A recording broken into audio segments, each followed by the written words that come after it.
Queridos amigas y amigas que están siguiéndonos en la plataforma de Lima Lee, continuamos este domingo con nuestro ciclo de presentaciones de la colección iberoamericana Primavera Poética que publica el programa Lima Lee de la Municipalidad de Lima. Vamos a dar inicio a la presentación del libro de Omar Aramayo, La Danza del Sol, que es una especie de antología poética que el poeta ha preparado para entregarle generosamente a sus lectores y que a partir del día martes ustedes podrán descargar gratuitamente esta obra de Omar Aramayo. Omar Aramayo es un poeta nacido en Puno, radica hace muchísimo tiempo en Lima. Debo confesar que para mí significa esta una alegría doble porque Omar, además de ser uno de mis mejores amigos, es uno de mis primeros maestros. Nosotros en la Primavera Poética, que es un festival en el que le tributamos homenaje a los poetas publicándoles un libro, tuvimos a Omar como uno de nuestros homenajeados el año 2014 y le publicamos humildemente esta antología Primavera. Salió el año 2014, ya pasaron 6 años, ha corrido mucha agua bajo el puente. Este festival ha ido creciendo, pero creciendo gracias a los poetas, gracias a que aceptaron la convocatoria de este humilde servidor. Y hoy vamos a conversar con Omar, para que Omar nos cuente cuál es el proceso en su literatura, cuáles son los autores de su preferencia, cuál es su visión que tiene él como poeta frente a la historia. Además, Omar, no olvidemos que es un narrador de fuste. Precisamente acá tengo su novela, Los Tupac Amaru, para muchos presentada como la novela del Bicentenario.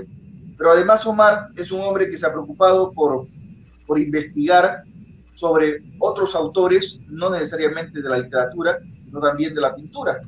Tengo aquí el hermoso libro que le dedicó a Humareda, el gran pintor, amigo también de Omar, pero sobre todo uno de sus más importantes objetos de estudio. Así que sobre Omar Aramayo, el estudioso de Humareda, el novelista, el primer investigador de Churata y Oquendo, vamos a tener casi 40, 50 minutos para sacarle el jugo a este hombre que tiene tanto que decirnos. Querido Omar, muy buenas tardes, bienvenido a Lima Lee. Un abrazo, Harold, muchísimas gracias por invitarme, por hacer posible que mi voz se extienda alrededor del mundo y también aprovechar la oportunidad para saludar a Florentino Díaz, a todo ese equipo donde está John Martínez, Alex Alejandro y obviamente saludar al señor Muñoz, alcalde de Lima. Muchísimas gracias por esta oportunidad. Gracias, Omar. Coméntanos, yo siempre lo cuento cuando se trata de referirme a tu persona, que eres un poeta que yo leí cuando era un adolescente y que mi sorpresa fue que al poeta que leía cuando era adolescente era nada más y nada menos que un poeta que empezó a publicar siendo adolescente. Tú empezaste a publicar siendo casi un niño, tuviste la osadía pero creo que yo muy responsable, de publicar a los 14, 13 años. ¿Cómo pudiste hacerlo estando en un ambiente que, claro, quienes no conocemos Puno, imaginar al Puno de aquella época nos resulta un poco complejo? Pero ¿cómo así Omar Aramayo, el joven Omar, no logró publicar en una región que, si bien es cierto, nos entregó a Oquendo, a Churata, pero que es una región que lamentablemente aún ahora vive de espaldas a un Estado todavía centralista? En realidad yo fui víctima de mis profesoras y mis profesores, de mi mamá, que me hacían declamar en todas las actuaciones los poemas aprendidos de otros autores, o sea, Rubén Darío o Gabriela Mistral. La recuerdo que a los 5 o 6 años yo sabía de memoria El Príncipe Feliz de Oscar Wilde, todo el cuento, que es un cuento más o menos largo, y entonces en un momento la verdad que me cansé de aprender esos poemas de memoria y entonces comencé a inventar los míos, y hasta que descubrieron que no eran poemas aprendidos, sino poemas que los inventaba para la circunstancia, ¿no? Alguna vez con José Pancorbo, este maravilloso poeta que desgraciadamente ha muerto, compartimos una mesa y Pancorbo decía que los poetas que él había leído a los 7, 8 años eran Eliot y eran Pound. Y entonces yo decía que yo solamente leía los poetas de mi pueblo, de mi aldea global, ¿no? Y en efecto yo leí los poemas de Cuentas Zavala, de Dante Nava, de todo este grupo, que es el grupo Orcopata, Andrés Dávila Martínez, más tarde a Alejandro Peralta, que yo creo que es un gran poeta invisibilizado por el racismo y el centralismo peruano, ¿no? Es un poeta ultraísta, igual que Borges, igual que Girondo, ¿no? Toca los mismos temas, ¿no? Y más tarde ya descubrimos a Oquendo.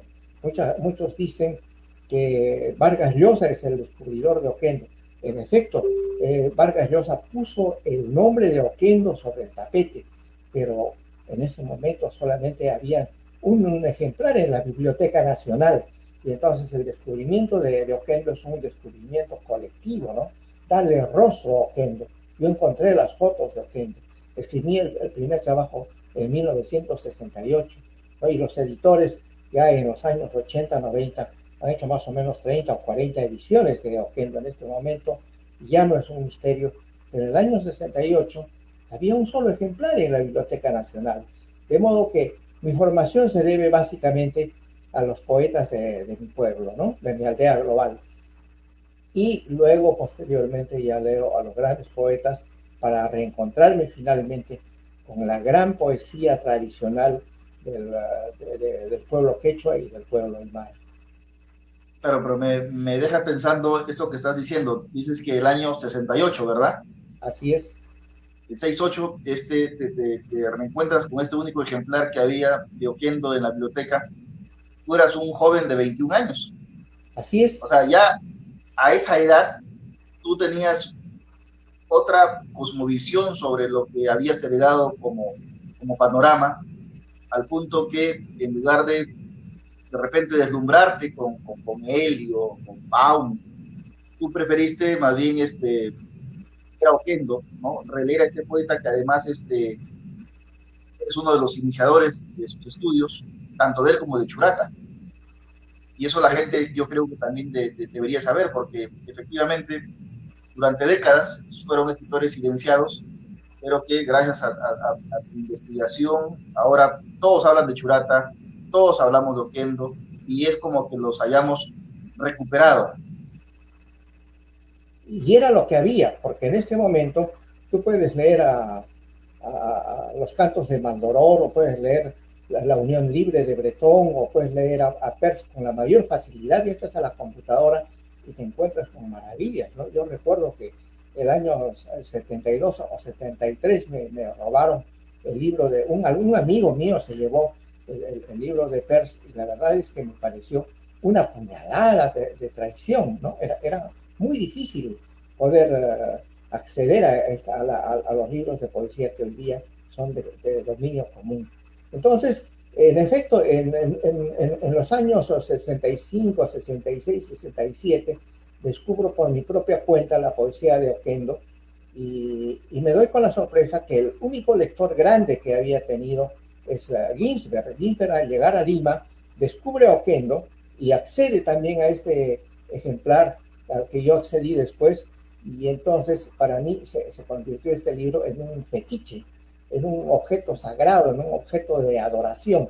Por eso a mi tesis universitaria yo le llamé Indagando en el fetiche, ¿no? Saltando pues al gerundio, ¿no? Pero eso se llama Indagando en el fetiche, porque el libro de Oquendo era un libro extraño, era un libro raro, era un libro de adoración, al que muchos no le daban mayor importancia. Por ejemplo, José Adolf, este magnífico narrador limeño de ciencia ficción, cuando yo conversaba con él, se quedaba extrañado, ¿no? Y él escribió un artículo en los años 70 donde hablaba de mí y me pintaba como un ser anacrónico, ¿no? Porque yo hablaba de Encinas, hablaba de Churata, hablaba del ultraísmo, del vanguardismo, de César Moro, ¿no? Que eran en aquellos años poetas que habían sido marginados, invisibilizados, porque había una nueva poesía, ¿no? Al modo inglés, ¿no? O la poesía narrativa que estaba en sus simientes. Pero en ese instante, hablar de estos poetas que ahora están sobre el tapete, que pertenecen a la postumidad y que pertenecen a la posmodernidad, era una cosa extraña, era una cosa rara, ¿no? Por eso yo no participé de los movimientos que aparecieron en aquellos años.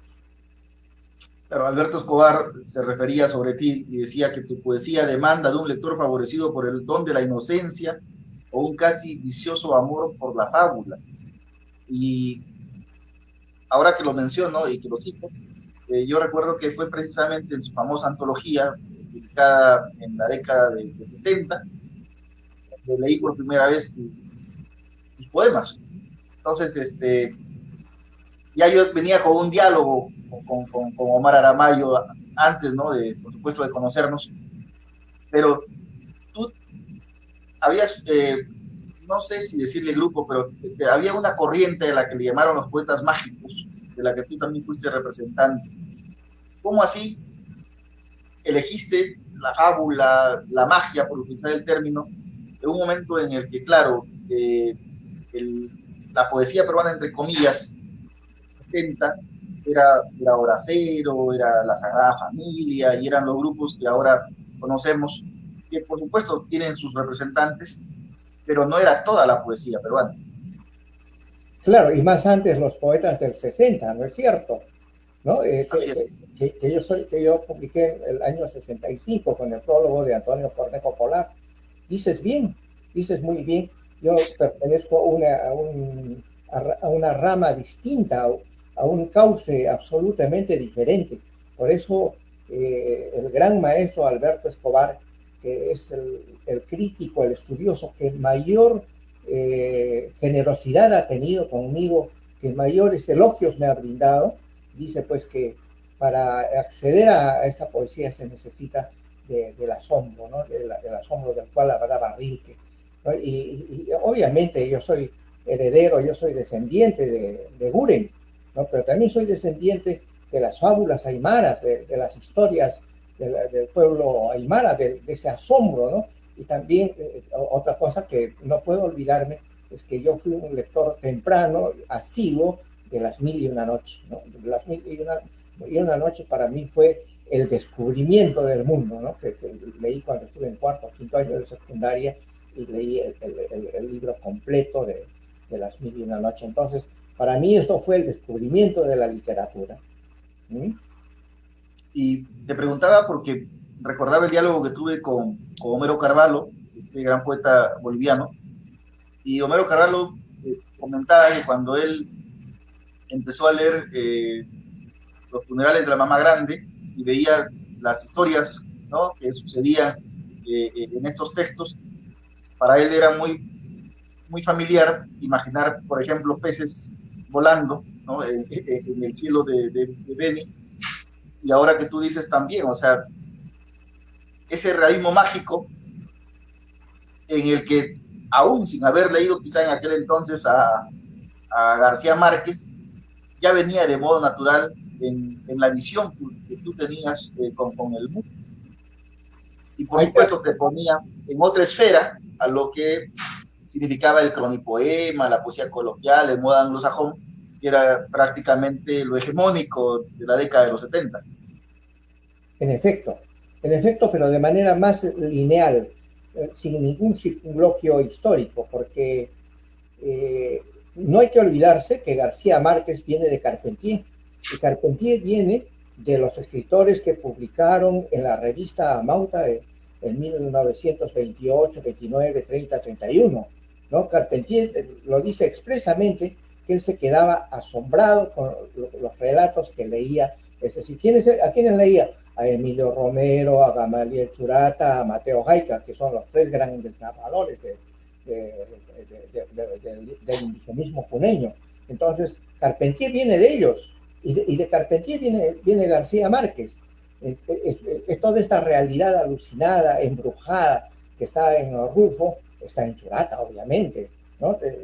El libro de Churata es un libro embrujado, es un libro alucinado y alucinante, pero eso parte del territorio nacional, del territorio peruano, ¿no? Y para armar luego una cartografía americana y universal.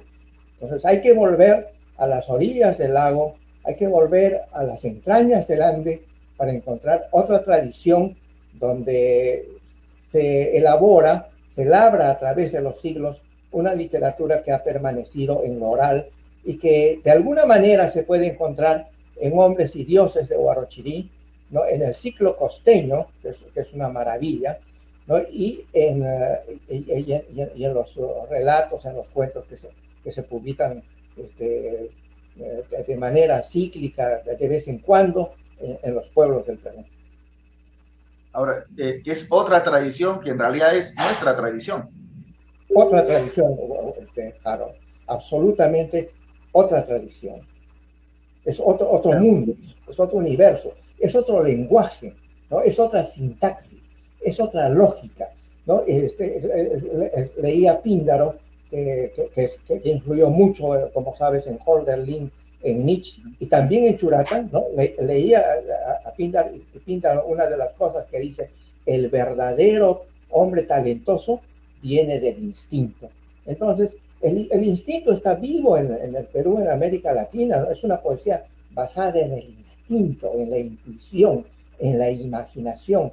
El mito es la síntesis de la historia, es la historia más viva, ¿no? Entonces hay que retornar a toda esta tradición, es la tradición americana, ¿no? Te hago una pregunta, y por favor. Esa preocupación o ese interés por recuperar el mito, por recurrir a la historia latinoamericana, es lo que te lleva a ti a investigar sobre Tupac Amaru y entregarnos esta novela brillante y descomunal que en realidad ha sido un maravilloso motivo para intentar desbordarnos con lo que significó aquella gesta épica que se inició aquí en Perú, ¿no? Con este cacique que finalmente terminó siendo asesinado por los opresores de aquel entonces. Muchas gracias por lo que dices de la novela, Harold, muchas gracias. En realidad yo no he buscado al mito, el mito me ha buscado a mí, ¿no? El mito nos busca a todos nosotros, el mito nos busca cotidianamente. Lo que pasa es que nosotros estamos con los oídos cerrados, con los ojos cerrados. Es el mito que está en nuestras entrañas, ¿no? Está en nuestros nervios, está en el gen. Tenemos un gen americano recidivante que viene de otros tiempos, ¿no? Es un gen milenario. Entonces, ese gen está vivo. Y en ese gen hay una nueva poesía, ¿no? Porque es una poesía que se renueva. Entonces, dentro de esto, me fue muy sencillo abarcar, escribir la novela de los Tupac Amaru, ¿no? Que es una saga. Es una saga que... ¿Qué es Tupac Amaru? ¿Qué significa Tupac Amaru para Omar Aramayo? Para la literatura de Omar Aramayo, ¿qué significa Tupac Amaru? ¿Cuánto crees que los jóvenes conocen a Tupac Amaru o que deberían conocer a Tupac Amaru? Comienzo por el final. Los jóvenes no conocen a Tupac Amaru. Creen que Tupac Amaru es un rapero norteamericano, ¿no? Y algunas personas que creen que saben algo, creen que fue el Che Guevara de su época. No es así, ¿no? Tupac Amaru, que es el padre de las libertades de América Latina y del mundo, que trajo el concepto de libertad antes que la ilustración francesa, ¿no? Es un hombre de su tiempo, es decir, es un jesuita. Los jesuitas le enseñaron durante 10 años, es masón, ¿no? Es probable que es masón, que tiene un contacto con los masones, estos que hicieron los Papers de Virginia en 1774, ¿no? Y además de ser un masón y ser un jesuita, es un ilustrado, ¿no? Es un hombre que anuncia la ilustración y obviamente es el descendiente del viejo tronco de gobernantes incas del Perú, nieto octavo de Pachacútec, de modo que es una personalidad compleja. Esta personalidad compleja no ha podido ser abordada por gran parte de los historiadores. La bibliografía del Tupac Amarista es riquísima, ¿no? Partiendo de Boleslao Lewin, ¿no? Que tiene los 3 libros sobre él, Cornejo Buroncle, Juan José Vega y otros, ¿no? Llega a nuestros días de una manera casi virginal, ¿no? Si no hubiese sido el gobierno de Velasco que puso en alto su figura, su imagen y su mensaje, ¿no? Seguramente que el Perú no conocería a Túpac Amaru, porque además no tendría por qué conocerlo, siendo el Perú un país feudal y colonial en el siglo XXI, ¿no? Su imagen fue escondida durante muchos años. Entonces, lamentablemente también pues en los 80, con la presencia de los movimientos subversivos, como que se intoxicó un poco también esa imagen, ¿no? O sea, yo sí pienso que le hicieron mucho daño estos irresponsables que pretendieron hablar de justicia social y reivindicaciones, porque en realidad pues Tupac Amaru es muchísimo más que esas pequeñas incursiones que nos lastimaron mucho durante la década de los 80 y hasta casi inicios de los 90. En ese sentido yo creo que es importante que tú hayas recuperado esa imagen, ¿no? Que le hayas devuelto a Túpac Amaru ese brillo y que ojalá los jóvenes a través de tu novela puedan acercarse al precursor de la libertad, porque creo que hay que hablarlo en esos términos, ¿no? Claro, es el padre de la libertad, ¿no? Pero hay las dos cosas, Harold, ¿no? La desvirtuación de este hombre gigantesco, de este campeón de la libertad, y por el otro lado, es evidente que no encontraron otro nombre que los representara, ¿no? Entonces tomaron el nombre de Túpac Amaru. Sin embargo, todos estos movimientos pasarán a la historia como pequeñas incursiones, como tú lo has dicho, pero el nombre de Túpac Amaru quedará por los siglos, ¿no? El hombre que dio la libertad a los negros 100 años antes que en los Estados Unidos, 100 años antes.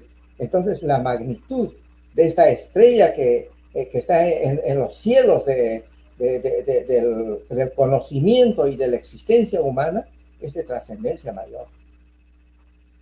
A mí me gustaría, Omar, que tengamos más adelante, de repente, 2 o 3 conversaciones más para centrarnos en Túpac Amaru, para conversar los detalles de tu novela, porque ahí se nota que hay un trabajo de investigación, hay un lenguaje que tú has creado para poder ubicarnos en el contexto de los acontecimientos, esa narración de la caravana de la muerte que me parece brutal, que deberíamos leerla todos, en realidad, ¿no? Para entender la magnitud a la que te estás refiriendo.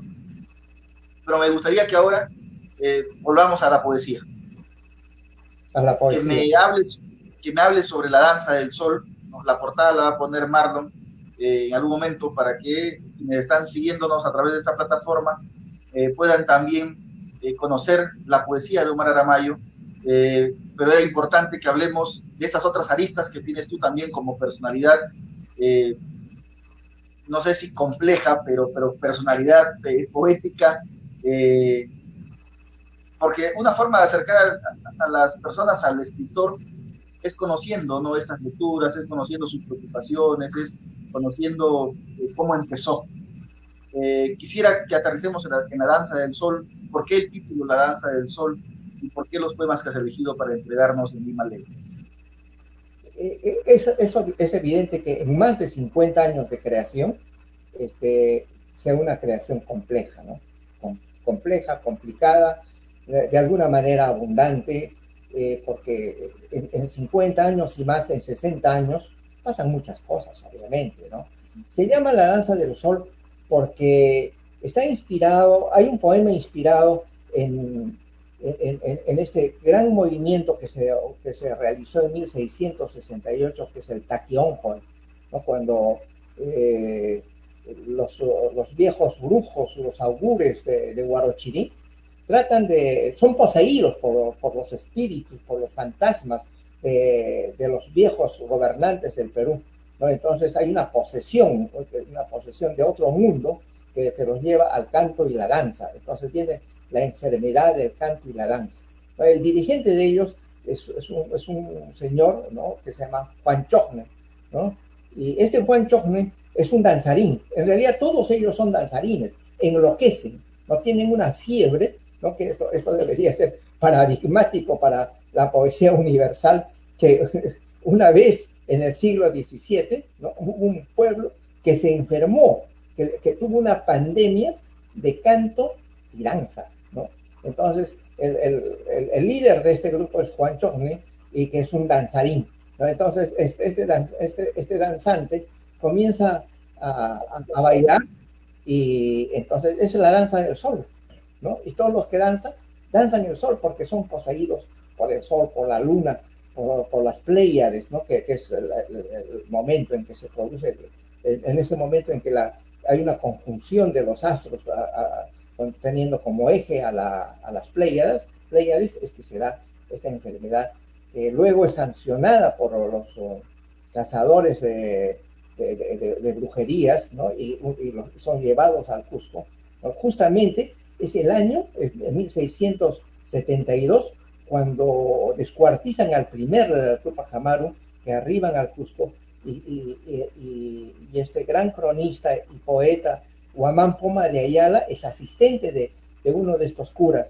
y entonces es en ese momento que escribe, ¿no? Al ver cómo mancillan, humillan, lastiman a estos enfermos del canto, ¿no? Y dice, y entonces fue que me puse a llorar. Bueno, Entonces, y la sí, poesía es un estado también de posesión, Omar. Definitivamente creo que estamos de acuerdo también con eso, ¿no? por supuesto, la poesía es un déjà vu, ¿no? La poesía es una visión del mundo, del universo en unos instantes, en unos segundos, ¿no? Eso para el autor. Para el lector es una forma de conocimiento, ¿no? El lector que se aproxima a la poesía se aproxima para conocer.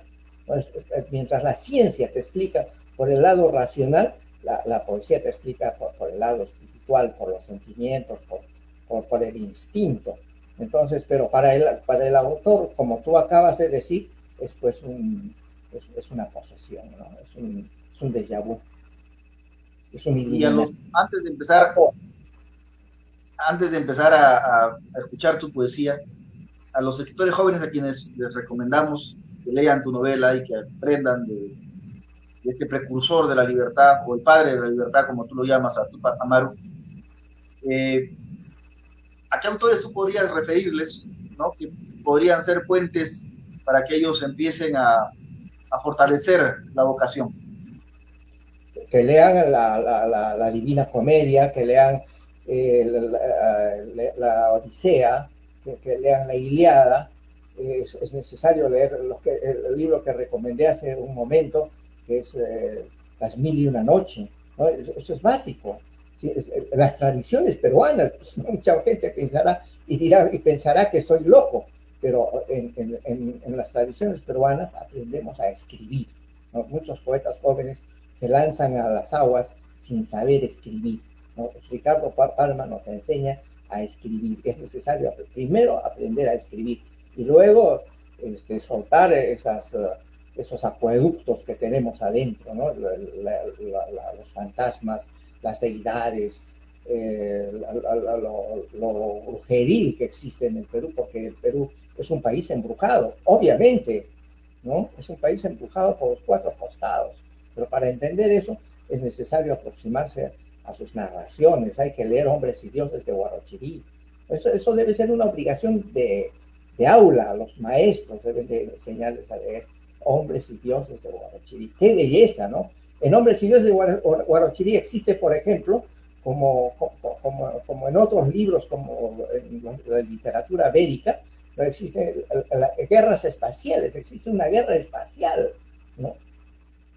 Es Te lo increíble. preguntaba, ¿Perdón? te pedí esta recomendación porque yo recuerdo hace 15 o 16 años que te fui a visitar a tu oficina cuando eras decano de una facultad de comunicaciones y hablábamos sobre los poetas jóvenes, y claro, los poetas jóvenes en aquel entonces eran los poetas que surgieron en la década de los 90, ¿no? Mira cuánto tiempo ha pasado.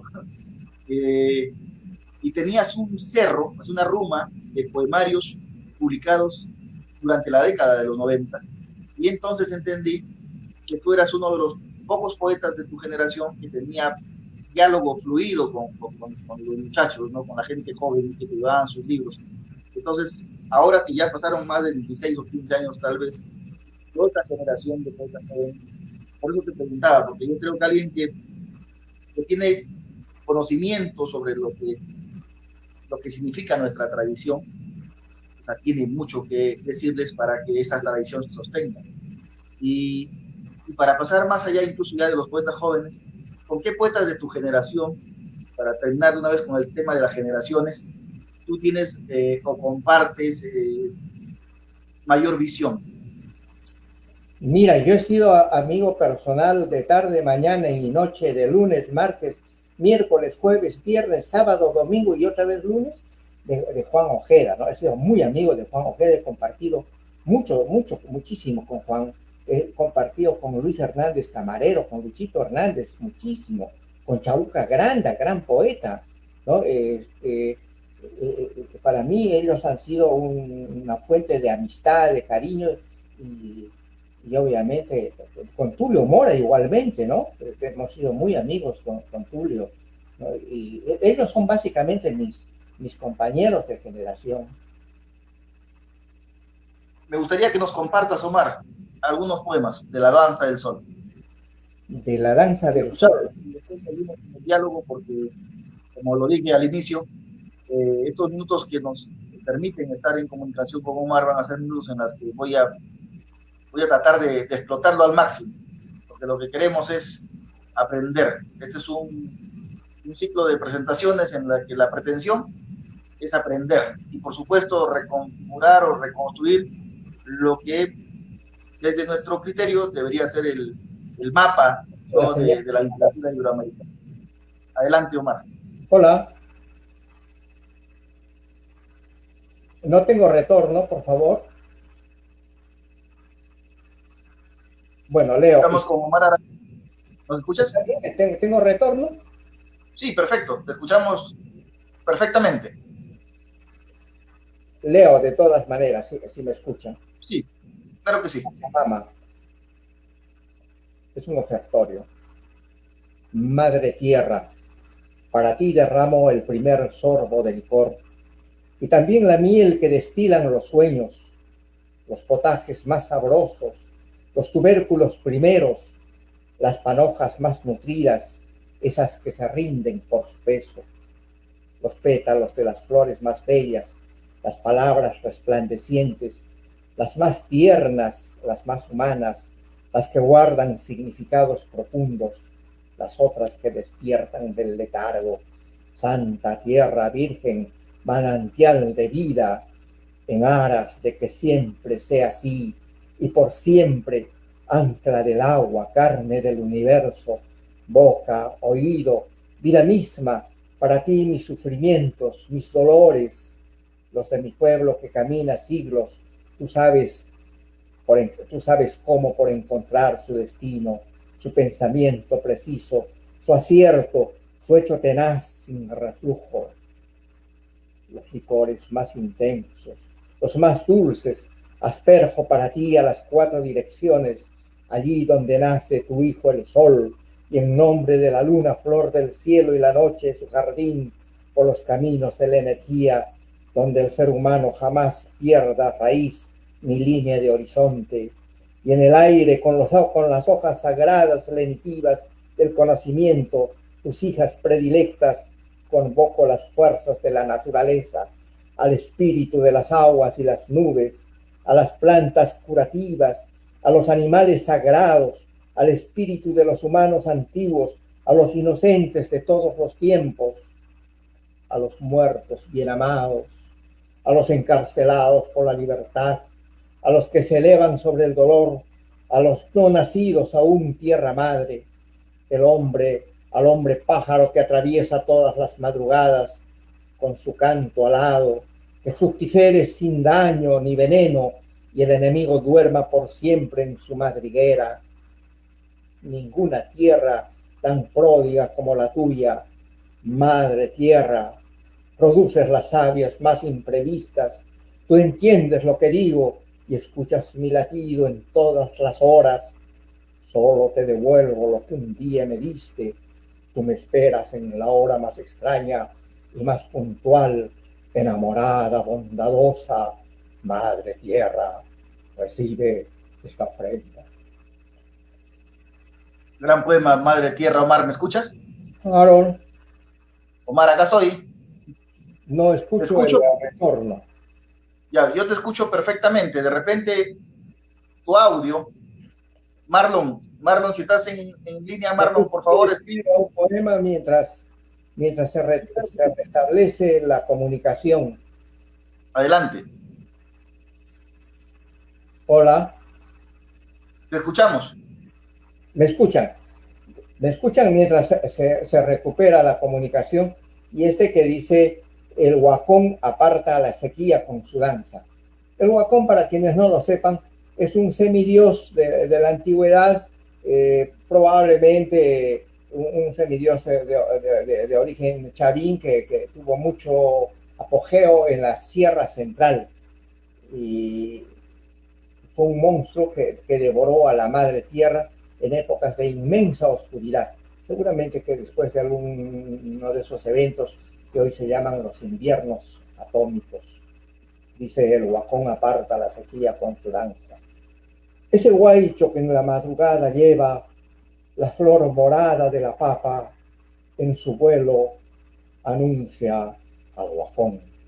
Le gusta carne fresca, le ofrecen al primero de sus hijos. Las mujeres cardan e hilan para él la flor de la alpaca, la flor de la nieve.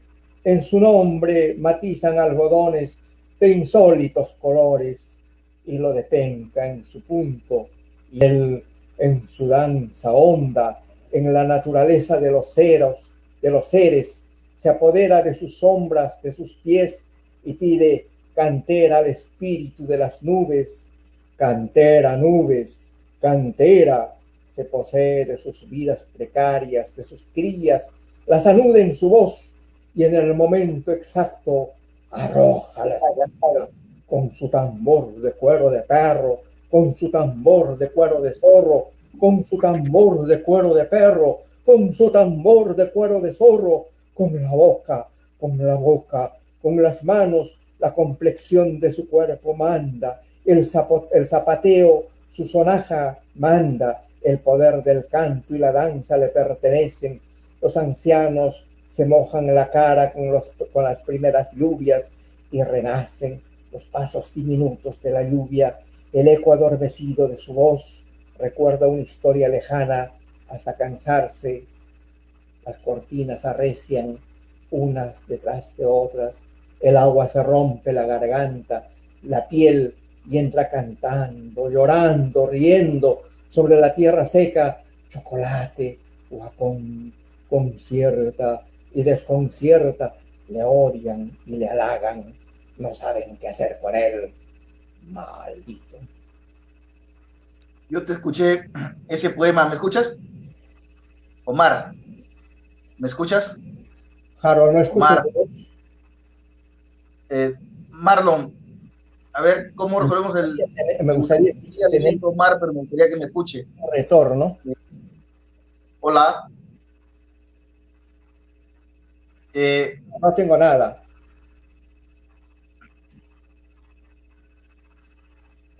Ok, vamos a continuar, vamos a tratar de resolver el tema de audio con Omar.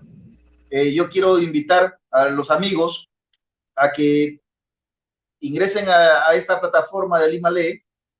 Hoy estamos teniendo un domingo de poesía.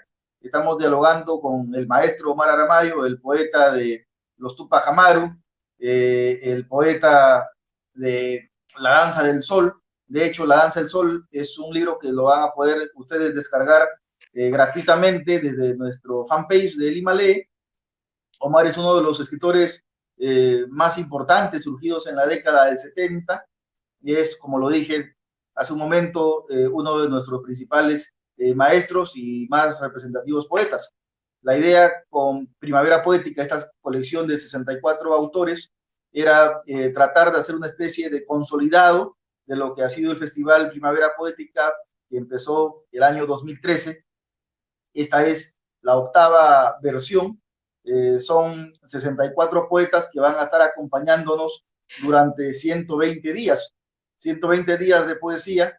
Esta primera serie, que son 20 títulos, está compuesta por 20 títulos entregados de forma gratuita como ebooks gracias al programa Lima Lee.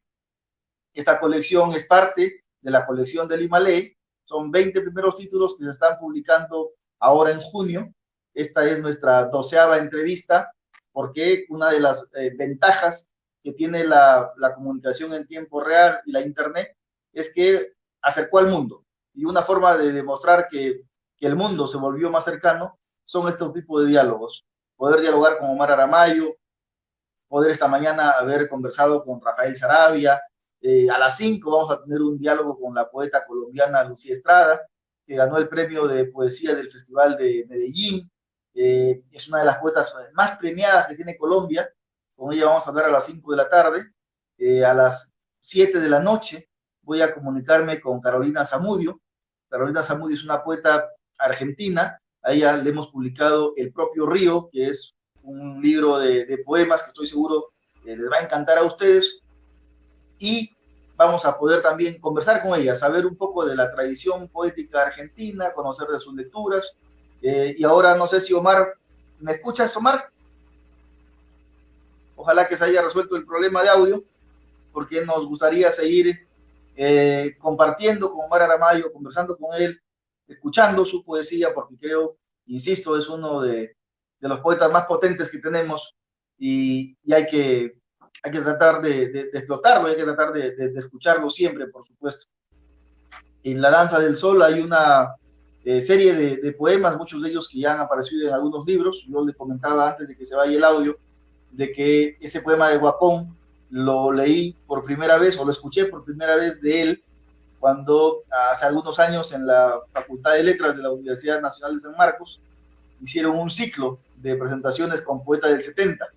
Y Omar, por supuesto, era uno de los miembros de esa promoción de poetas surgidos del 70, y allí en las aulas de San Marcos compartió el poema de Guacón.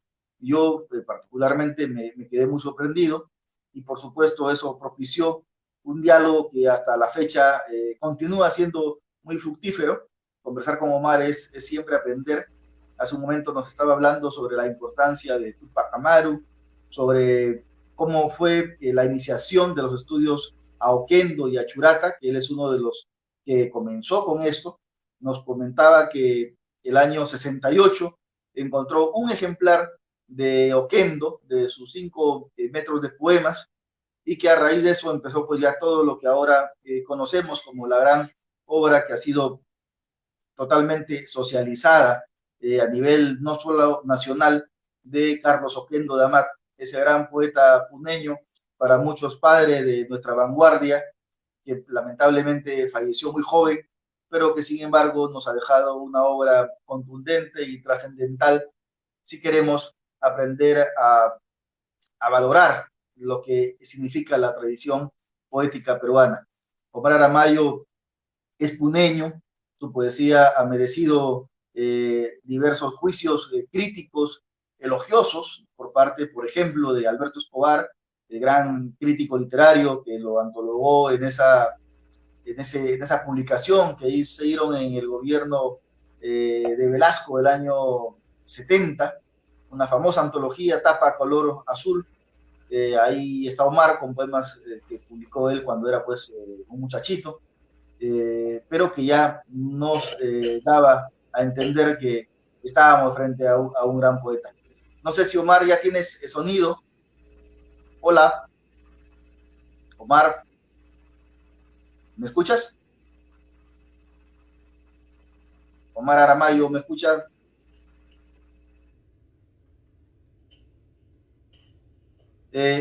Voy a pedirle a Marlon, estas cosas pasan siempre cuando se hacen conexiones en directo, pero lo importante es tener al poeta allí. Marlon, si tú le podrías escribir, por favor, por interno, para que nos comparta quizá el poema Nocturno del Cusco o Mi abuela, que son 2 grandes poemas de Omar que no me gustaría que esta transmisión se cortase sin que él haya compartido sus poemas. Si puedes, Marlon, por favor, pídele que que nos lea el Nocturno del Cusco o el poema Mi Abuela, que están en La Danza del Sol, y que sería, creo, gratificante para todos quienes estamos en este momento conectados en esta plataforma, para poder escucharlo. Está Gabriel Cisneros Aldedrago conectado. Gabriel es un gran poeta ecuatoriano. Con él tenemos una presentación el día de mañana. Está Sixto Sarmiento. Sixto Sarmiento también está pidiendo la lectura del poema Mi Abuela. Milagritos Quesada, Milagritos Huertas Quesada está también presente, presenciando a Omar Aramayo.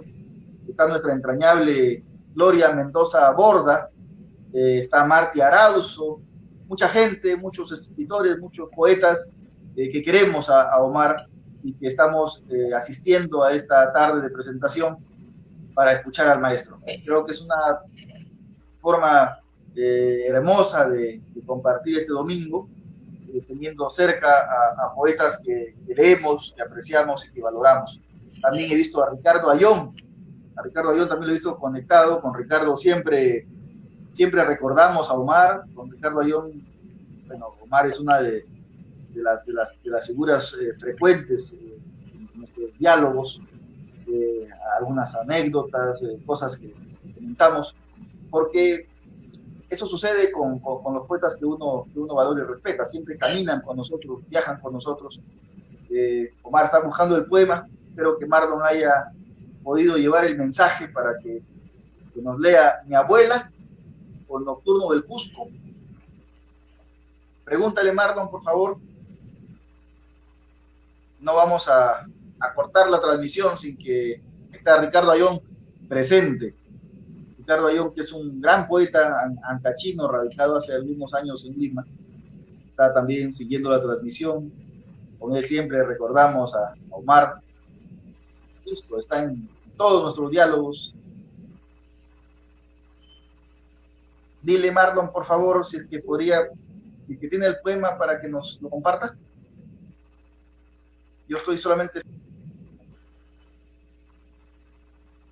que el poeta lea. Entonces, Harold, ¿te gustaría que lea el poema Mi Abuela? ¿Es verdad? Por favor.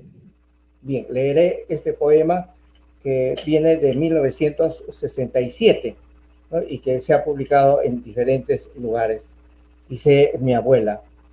Mi abuela desnuda baila entre los caníbales, con tatuajes hermosos y extraños sobre los glúteos, moviendo al planeta en dirección a la primavera, llamando a cantidades de oscuros pájaros que se alimentan de su sexo, provocando diluvios, conspirando contra la muerte, inventando abecedarios, domando caballos con su sexo de mariposa indelebles sucesivas, arrojando piedras azules contra las ventanas de los dirigentes políticos, alejando a los eclipses con su mano de retamas amarillas, reduciendo los meses como cabezas de niños, macerando a sus amantes en savia y orín.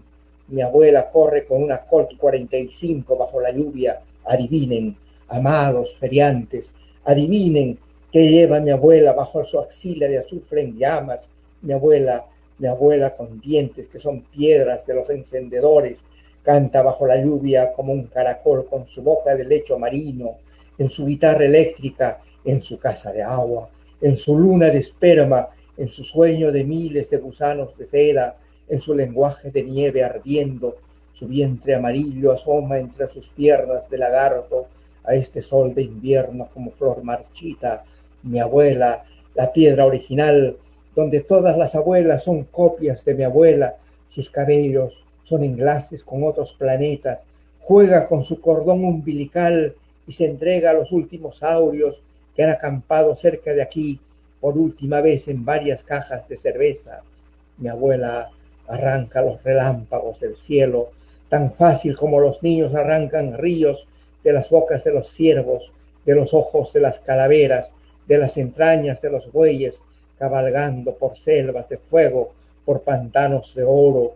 Mi abuela juega la rayuela con su ojo de vidrio, con la mente del vecino. Mi abuela, recuérdenlo, amigos del orden, corta ciclones como manzanas con su navaja de ángel.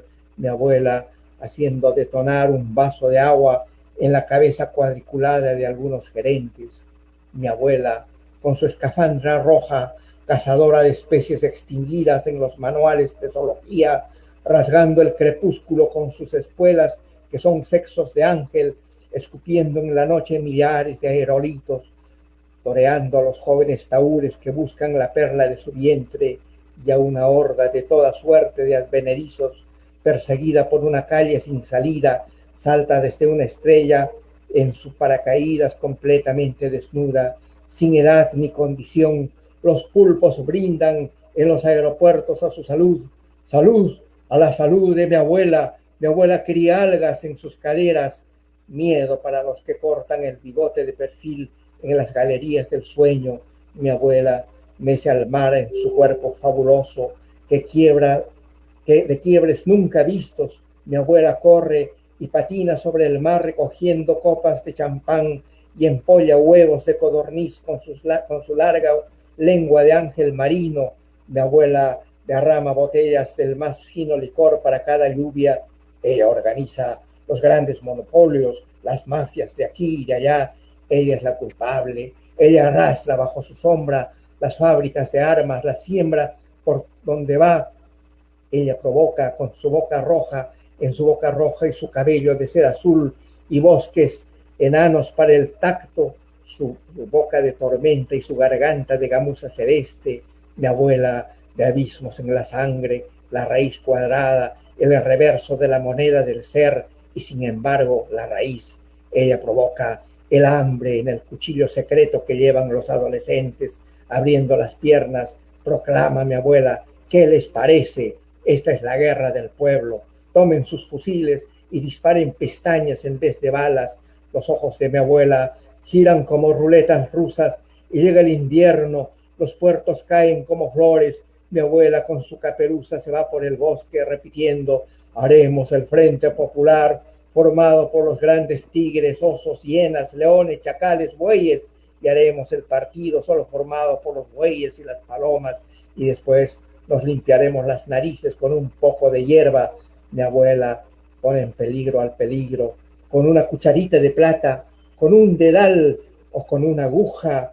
O mi abuela es un saltamontes que salta sobre sus lentes. Mi abuela inventa las noticias de los periódicos. Mi abuela duerme sobre el sueño de los equilibristas. Mi abuela con su traje de león, su traje rojo. Mi abuela es un poliedro de facetas transparentes y puedes mirar adentro. Mi abuela de cartón. Mi abuela duerme. Mi abuela ríe. Mi abuela, tu abuela. Muchas gracias, Omar. Gran poema. No sé si ya tienes retorno. ¿Me escuchas, Omar? No. Te escucho ligeramente, Harold. En algo te escucho. Gracias por ese hermoso poema. Me gustaría, para ir concluyendo esta transmisión, de repente nos compartes el poema Nocturno de Cusco o el poema Te Beso, que tiene seguidores en todas partes, y agradecerle a los poetas que están acompañándonos, ¿no? Está allí Milagritos Huerta, Gloria Mendoza Borda, María Juliana Villapañe, de Puerto Rico, Cinco Sarmiento, Ricardo Ayón, Gloria Mendoza Borda, tanta gente que te sigue y que te quiere, Omar, y que estamos encantados de poder escucharte en esta transmisión por Lima Lee. Muchas gracias, Harold, y un abrazo a todos los poetas del mundo, a todos los poetas que son partícipes de este gran movimiento que has creado. Antonio Sillones y Marta están siguiéndonos en las redes, querido Omar. Y podría leer este poema Te Beso, tú dices. Claro, Te Beso o el Nocturno de Cusco o el que tú quieras, Omar. En realidad esta tarde es tuya. Muchas gracias, Harold, muchas gracias. Trataremos de remediar los vacíos y los silencios involuntarios y las ausencias no consideradas. Que vaya este poema, El Beso, un amigo mío, un amigo nuestro en realidad, se lo atribuyó y le sirve para visitar las cantinas, recitar El Beso, y dice que es suyo. Me alegro que se haya apoderado de este poema que le sirve para ganar algunos tragos de más. Entonces, te beso. Te beso y no te beso. Pero te beso más. Quisiera no besarte, pero otra vez te estoy besando. Te beso en las mejillas, te beso en las orejas, algas y océanos tus orejas, y yo me hundo en ese beso. Soy un buzo, una burbuja, un pez volador, te beso en el cuello y siento tu temblor de estambre. Sol de temblor, temblor naranja. Te beso más abajo, te beso más arriba, en tu ombligo me detengo, cual si fuera un bosque. Soy la pregunta que vuela por una región desconocida, el enigma se descifra en tu vacío oscuro que me devora. El nudo se desata y te ata nuevamente en cada beso. Paisaje a medida de mi lengua, de mi aliento, paisaje desierto en cada beso, aguas candentes, amarillas del sol, te beso en las pantorrillas, te beso por delante, sidra, te beso por detrás.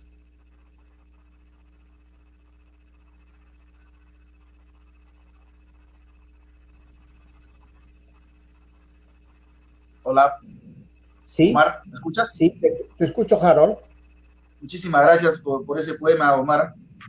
Están las redes sociales desbordadas escuchándote y eso es algo que nos alegra mucho.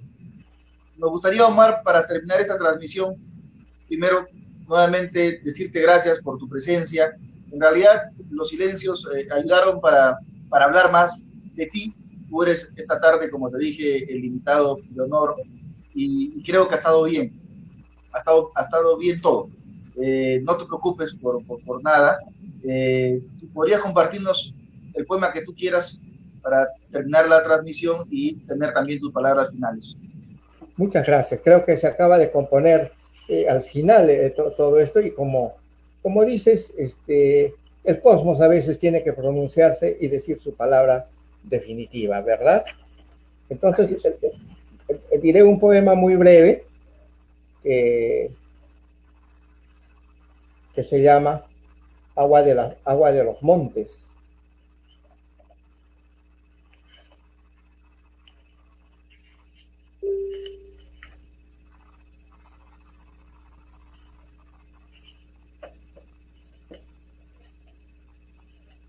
Extraordinaria tarde, Harold, incluidos los silencios y las ausencias involuntarias. Quiero hacer una consulta, Omar. Dime, por favor. Después de los Montes, creo que sería un remate lírico bien. Juan Chocne. El problema es que no tengo el poema de Juan Chocne por aquí. Juan Chocne se fue corriendo por la ventana y me dejó solitario. No te preocupes, te escuchamos, querido Omar. Tengo que se llama Agua de los Montes.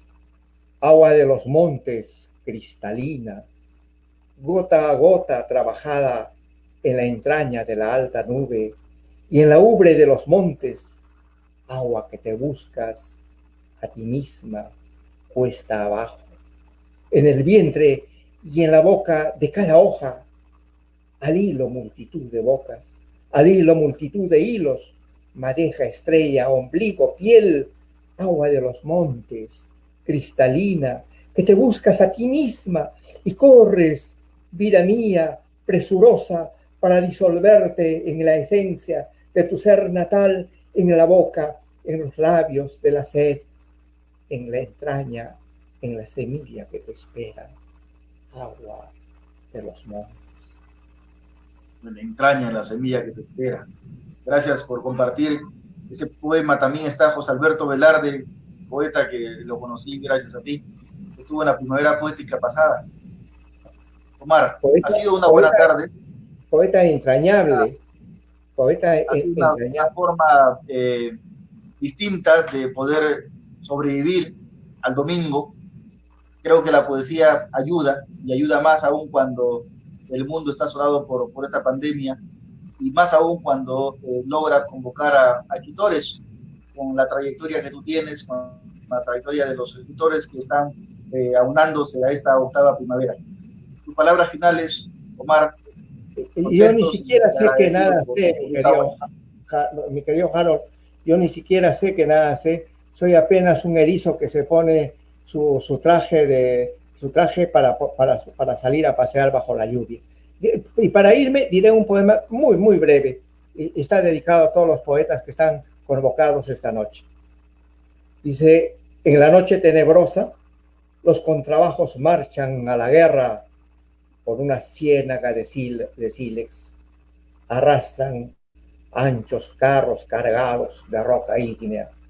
Por favor, que el grillo diga su poema.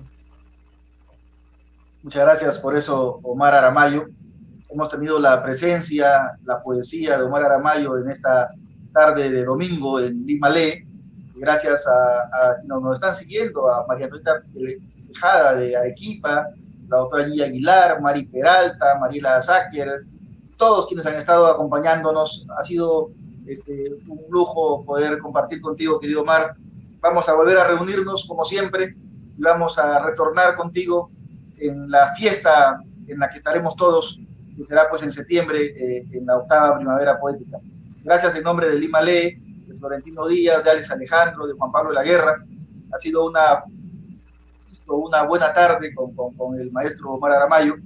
Nosotros vamos a retornar a las 5 de la tarde con Lucía Estrada, una poeta colombiana a quien estamos publicándole su libro Antiguo Reino. A las 7 de la noche, Carolina Zamudio de Argentina y nos está entregando El propio río.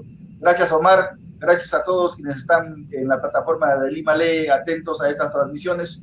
Conmigo será hasta dentro de una hora. Gracias y buenas tardes. Gracias, Harold. Muchísimas gracias.